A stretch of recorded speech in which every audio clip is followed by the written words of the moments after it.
Assalomu alaykum Gepkami muxlislari. Mana yangi obyektimiz yana bittasi bitti ona. Ko'rib baho beraverasizlar ona. Kamchiliklar bo'lsa, sekin ko'rib yozib boraversangizlar, kamchiliklarni o'zgartirib boraveramiz. Mana kamizlagan tungi fonlarni o'rniga mana Gepkamining o'zidan urdik, yaxshi deb o'ylaymiz mana.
Bundan oldingi videolarimizda aytgandek hamma ranglari bor bularni.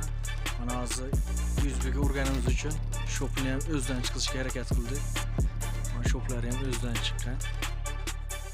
Moyka klassini bemalol yuvib, bemalol cho'tkalab olinaveradi buni. Hamma tomonlama qulay mana.